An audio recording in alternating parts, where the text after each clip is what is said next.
सकारात्मक सोच की कहानी, सफलता का रहस्य। एक बार की बात है, एक गांव में प्रज्ञा प्रकाश नाम के एक विद्वान महोदय रहते थे। धन धान्य से संपन्न तो थे ही, लेकिन ज्ञान उनके पास इतना था कि दूर दूर से लोग अपनी समस्याओं का समाधान करने उनके पास आते थे। अपने अनुभव और ज्ञान से प्रज्ञा प्रकाश लोगों की समस्याओं का समाधान करते थे, इसलिए सभी उनको गुरुजी कहकर संबोधित करते थे।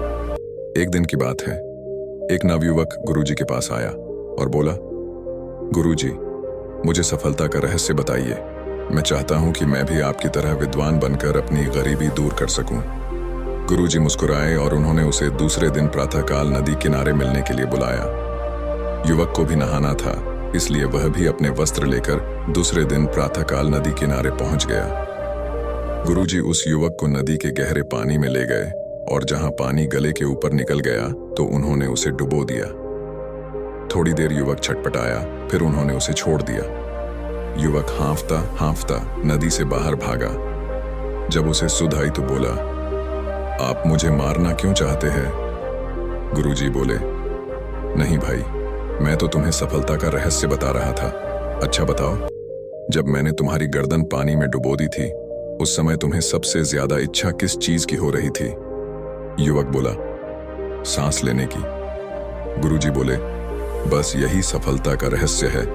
जब तुम्हें सफलता के लिए ऐसी ही उत्कंठ इच्छा होगी, तब तुम्हें सफलता मिल जाएगी। इसके अलावा और कोई रहस्य नहीं है। शिक्षा। दोस्तों, आप जीवन में किसी भी चीज को पाना चाहते हो तो उसे आपका बेइंतहा चाहना जरूरी है। मतलब हर समय आपको उसे पाने के बारे में सोचना चाहिए। अगर ऐसा नहीं है तो शायद आप उसे देर से पाओ या शायद ना भी पाओ। सकारात्मक सोच की कहानी, ध्यान का रहस्य। जब सोचने की बात आती है तो ज्यादातर लोग ये नहीं समझ पाते हैं कि क्या सोचना चाहिए। किसी भी सोच के दो पहलू होते हैं, एक विधेयात्मक, दूसरा नकारात्मक। दोनों का मतलब लगभग एक सा होता है, लेकिन इनका दिमाग पर असर ठीक उल्टा होता है। कैसे? तो आइए देखते हैं ये कहानी। एक बार की बात है, एक युवक ने ध्यान की बड़ी महिमा सुनी। उसने सुना कि ध्यान करने से मस्तिष्क की क्षमता बहुत ज्यादा बढ़ जाती है। अतः उसने ध्यान की विधि सीखने की ठानी ली।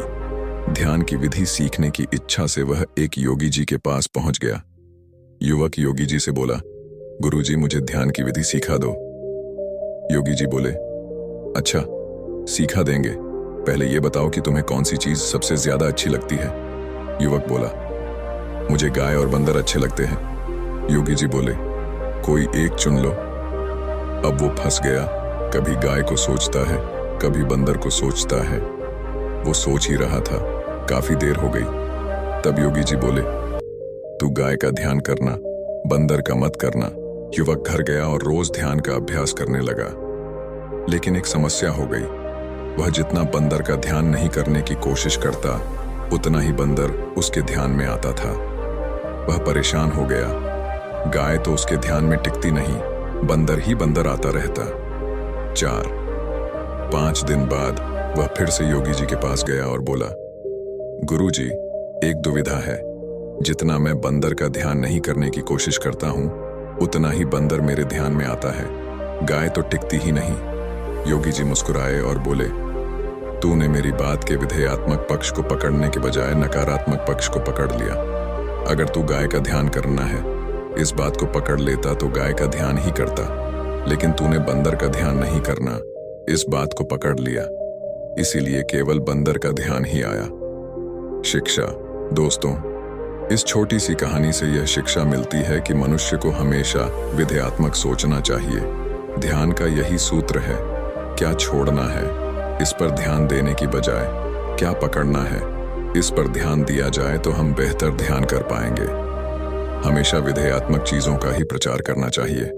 बहुत सी बार सोशल मीडिया में लोग कुछ विद्रोहियों के बहकावे में आकर नकारात्मक चीजों का प्रचार करना शुरू कर देते हैं।